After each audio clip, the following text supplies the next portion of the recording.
నమస్తే నమస్తే cricmates, welcome back to the channel. రేపు అంటే 19th ఫిబ్రవరి రోజు ఐసీసీ ఛాంపియన్స్ ట్రోఫీ స్టార్ట్ అవ్వబోతుంది.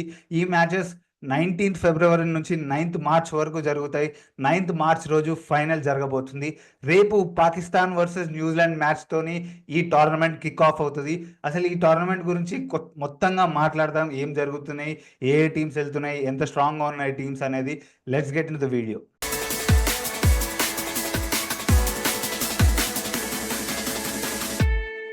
సో రేపు పాకిస్తాన్ వర్సెస్ న్యూజిలాండ్ మ్యాచ్తోని ఈ టోర్నమెంట్ స్టార్ట్ అవుతుంది. 19th ఫిబ్రవరి నుంచి 9th మార్చ్ వరకు. 9th మార్చ్ రోజు ఫైనల్ లాహోర్లో కానీ దుబాయ్లో కానీ జరుగుతుంది. ఒకవేళ ఇండియా క్వాలిఫై అయితే ఫైనల్కి దుబాయ్లో అవుతుంది. ఇండియా క్వాలిఫై కాకపోతే లాహోర్లో జరుగుతుంది.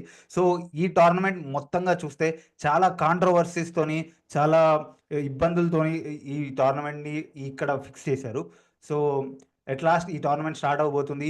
పాకిస్తాన్లో ప్రతి ఒక్కరి మ్యాచెస్ అవుతాయి. ఓన్లీ ఇండియా మ్యాచెస్ దుబాయ్లో జరుగుతాయి. సెమీఫైనల్ దుబాయ్లో జరుగుతుంది. అండ్ ఫైనల్ ఒకవేళ ఇండియా క్వాలిఫై అయితే దుబాయ్లో జరుగుతుంది. మొత్తంగా ఏ టీమ్స్ స్ట్రాంగ్గా ఉన్నాయి, ఏ టీమ్స్ వీక్గా ఉన్నాయి, ఒక్కసారి ఈ టోర్నమెంట్ గురించి మొత్తం మనం మాట్లాడదాం.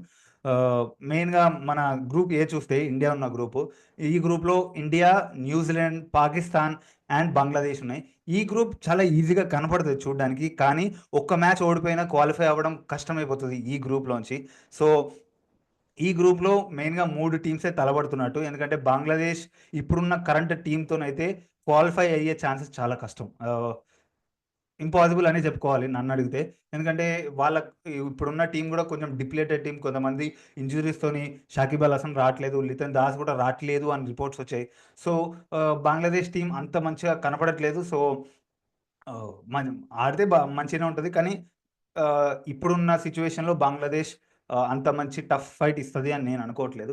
అండ్ నెక్స్ట్ పాకిస్తాన్కి వస్తే, పాకిస్తాన్ రీసెంట్గా ఒక ట్రై సిరీస్ ఆడారు. సౌత్ ఆఫ్రికా, న్యూజిలాండ్ అండ్ పాకిస్తాన్లోనే ఆడారు.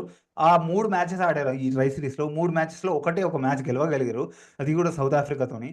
కానీ వాళ్ళ రీసెంట్ ఈ 3 మ్యాచ్లు కన్సిడర్ చేస్తేనైతే కొంచెం కష్టమే అని చెప్పుకోవాలి. క్వాలిఫికేషన్ కొంచెం ఫామ్ కూడా తడబడుతుంది వాళ్ళ మెయిన్ ప్లేయర్స్ నుంచి. కానీ ఇది చాలా అన్‌ప్రెడిక్టబుల్ టీమ్. ఎందుకంటే చాలా చేంజెస్ చేస్తూ ఉంటారు. మ్యాచ్‌కి ముగ్గురు, నలుగురు బయటికెళ్ళి ముగ్గురు, నలుగురు లోపలికి వచ్చేస్తూ ఉంటారు. ఒక కన్సిస్టెన్సీ ఉండదు ఈ టీమ్‌తోని, పాకిస్తాన్‌తోని. మనం ప్రిడిక్ట్ చేయలేము. కానీ ఎట్ ప్రెజెంట్ మూమెంట్ చూస్తే ఇండియా, న్యూజిలాండ్ ఈ గ్రూప్‌లో ఉన్నారు కాబట్టి పాకిస్తాన్‌కి కొంచెం కష్టమే.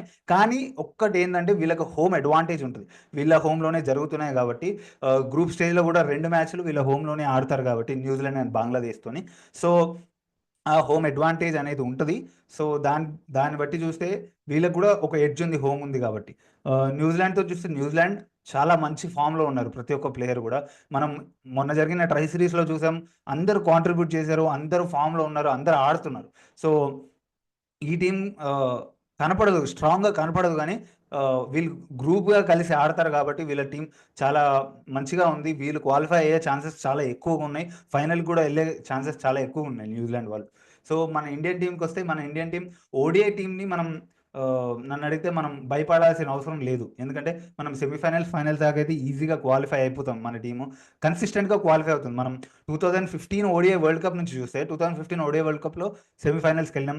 2017 ఛాంపియన్స్ ట్రోఫీలో ఫైనల్‌కెళ్ళాం. అన్‌ఫార్చునేట్‌లీ అక్కడ ఓడిపోయినాం పాకిస్తాన్‌తోని. 2019 ఓడిఐ వరల్డ్ కప్‌లో మనం సెమీఫైనల్స్‌కెళ్ళాం. 2023 ఓడిఐ వరల్డ్ కప్‌లో మనం ఫైనల్స్‌కెళ్ళాం. సో కన్సిస్టెంట్‌గా ఫైనల్స్‌కి క్వాలిఫై అవుతున్నాం. అన్‌ఫార్చునేట్‌లీ మనం ఆ కప్ అనేది గెలవలేకపోయినాం 2013 తర్వాత. 2013లో ఛాంపియన్స్ ట్రోఫీ గెలిచాము. దాని తర్వాత ఇప్పటి వరకు మనం ఓడిఐ ఫార్మాట్‌లో ఏ కప్పు గెలవలేదు. సో హోప్ ఇక్కడ గెలుస్తామేమో. సో ఈ గ్రూప్ ఇలా ఉంది. మనం నెక్స్ట్ గ్రూప్‌కెళ్తే ఈ గ్రూప్‌లో England, Australia, Afghanistan and south Africa ఈ 4 టీమ్స్ ఉన్నాయి. ఇది చాలా టఫ్ గ్రూప్‌గా అనిపిస్తుంది. ఎందుకంటే ప్రతి టీమ్ ఏది ఎప్పుడు గెలుస్తదో చెప్పలేము ఇక్కడ. అన్ని టీమ్స్ కొంచెం మంచిగా ఆడుతున్నాయి కరెంట్ ఫామ్‌లో కూడా. ఆహ్ అన్ని టీమ్స్ మంచిగా ఆడే టీమ్స్. సో ఒక్క టీమ్‌ని ఆఫ్ఘనిస్తాన్‌ని పక్కన పెట్టొచ్చు కదా అని మీరు అనొచ్చు. కానీ పక్కన పెట్టలేము ఆఫ్ఘనిస్తాన్‌ని. మనం చూసినాం 2023 ఓడిఐ వరల్డ్ కప్‌లో వాళ్ళు ఆల్మోస్ట్ క్వాలిఫై అవ్వబోయారు. ఆస్ట్రేలియాని కూడా ఓడించేదాకా వచ్చారు. మాక్స్‌వెల్ 200 కొట్టి అక్కడ గెలిపించాడు. కానీ అక్కడ 5థ్ పొజిషన్‌లో వాళ్ళు వచ్చేసిర్రు అక్కడ. అండ్ 2024లో టీ20 వరల్డ్ కప్‌లో కూడా వాళ్ళు సెమీఫైనల్స్‌కి క్వాలిఫై అయిపోయారు. ఆస్ట్రేలియాని ఓడించారు అక్కడ. మంచి మంచి ఇంగ్లాండ్ టీమ్‌ని కూడా ఓడించారు. సో వీళ్ళు ఇప్పుడు మంచిగా పుంజుకొస్తున్నారు. టోర్నమెంట్స్‌లో వీళ్ళు గూడా పెర్ఫార్మ్ చేయడం స్టార్ట్ చేశారు కాబట్టి, వీళ్ళని మనం తక్కువ అంచనా ఎయలేము ఆఫ్ఘనిస్తాన్‌ని. అండ్ మిగతాది ఆస్ట్రేలియా చూస్తే, ఆస్ట్రేలియా కొంచెం వీక్ టీమ్‌ని పంపించింది. మాక్సిమం బౌలర్స్ వాళ్ళు ఇంజ్యూర్డ్‌గా ఉన్నారు ఆర్ ఆప్టెడ్ ఔట్ చాలామంది. So, main bowlers like Pat Cummins, Mitchell Starc, Marcus Stoinis ఇలాంటి మంచి ప్లేయర్‌లే వాళ్ళు బయట కూర్చున్నారు. వాళ్ళు రాము అని చెప్పేసారు. కొంతమంది ఒకరిద్దరు ఇంజ్యూర్డ్ గూడా అయ్యారు. సో, వాళ్ళ టీమ్ కొంచెం వీక్‌గా కనబడుతుంది. వాళ్ళ బౌలింగ్ మెయిన్‌గా వీక్‌గా కనబడుతుంది. ఇన్‌ఎక్స్‌పీరియన్స్ కనబడుతుంది వాళ్ళ బౌలింగ్‌లో. సో, చూద్దాం ఆస్ట్రేలియా ఎప్పుడు ఎవరిని సర్ప్రైజ్ చేస్తదో చెప్పలేం గానీ, పేపర్ మీద చూస్తే వీళ్ళ టీమ్ చాలా వీక్‌గా కనబడుతుంది. సో, ఆస్ట్రేలియా ఈసారి క్వాలిఫై అవ్వకపోవచ్చు ఏమో అని నాకనిపిస్తుంది ఈ ఛాంపియన్స్ ట్రోఫీలో. అండ్ ఇంగ్లాండ్ టీమ్ చూస్తే చాలా కన్సర్న్స్ ఉన్నాయి ఇంగ్లాండ్ టీమ్‌లో.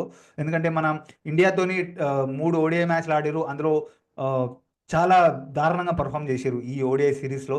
వాళ్ళ 2015, 16లో వాళ్ళు ఎప్పుడైతే ఓడీఐ క్రికెట్‌లో కూడా బాల్ అని స్టార్ట్ చేశారో, ఓడీఐ క్రికెట్‌లో కూడా ఫాస్ట్ పేస్ క్రికెట్‌ని ఇంట్రొడ్యూస్ చేశారు. వాళ్ళే ఇంట్రొడ్యూస్ చేశారు. కానీ ఇప్పుడు వాళ్ళకి అదే బ్యాక్ ఫైర్ అయింది. ఇండియా ఆ ఫాస్ట్ పేస్ బ్యాటింగ్ అనేది ఓడీఐలో ఆడేయగలుగుతుంది ఈజీగా. కానీ ఇంగ్లాండ్ ఆ ఫాస్ట్ పేస్ బ్యాటింగ్ అనేది అందుకోలేకపోతుంది. 2022లో వాళ్ళు టీ20 వరల్డ్ కప్ గెలిచారు. దాని తర్వాత ఇప్పటి వరకు చాలా వర్స్ట్ పెర్ఫార్మన్స్ అనే చెప్పుకోవాలి. ఛాంపియన్స్ ట్రోఫీలో ఓడీఐ వరల్డ్ కప్‌లో గాని, టీ20 వరల్డ్ కప్‌లో గాని అండ్ మనం టెస్ట్ గురించైతే మాట్లాడాల్సిన అవసరం లేదు. ఎందుకంటే వాళ్ళసలు 3 సీజన్‌లయినాయి. 3 సీజన్‌లో ఒక్కసారి గూడా క్వాలిఫై అవ్వలేదు టెస్ట్ ఛాంపియన్‌షిప్‌కి.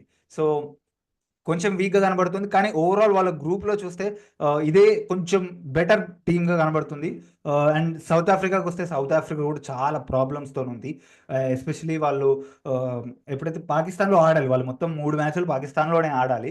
సో, ఆ 3 మ్యాచ్‌లు పాకిస్తాన్‌లో మొన్న ఆడిన సీరీస్‌లో అయితే చాలా దారుణంగా పెర్ఫార్మ్ చేశారని చెప్పుకోవచ్చు.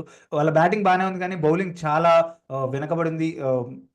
సౌత్ ఆఫ్రికాది. సో, ఆహ్, సౌత్ ఆఫ్రికా వాళ్ళు చాలా కోపప్ అవ్వాలి. ఈ క్వాలిఫై అవ్వాలంటే చాలా చేంజెస్ చేయాలి. చాలా ఆహ్, ప్రాక్టీస్ చేయాలి. వాళ్ళ బౌలింగ్ చాలా వీక్‌గా కనబడుతుంది. బ్యాటింగ్ ఒకందుకు చాలా బానే కనబడుతుంది. బ్యాటింగ్‌లో మంచి పెర్ఫార్మన్స్ వచ్చినాయి మొన్న ట్రై సీరీస్‌లో.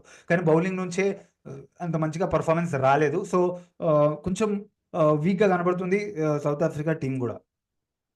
లాస్ట్ ఆహ్, ఈ ఈ గ్రూపు, ఆ గ్రూపు 2 గ్రూపులు చూస్తే మెయిన్‌గా ఆహ్, గ్రూప్ ఏలోనే 2 టీమ్‌లు చాలా స్ట్రాంగ్‌గా కనబడుతున్నాయి. గ్రూప్ బిలో ప్రతి ఒక్కటి యావరేజ్‌గానే కనబడుతున్నాయి టీమ్స్.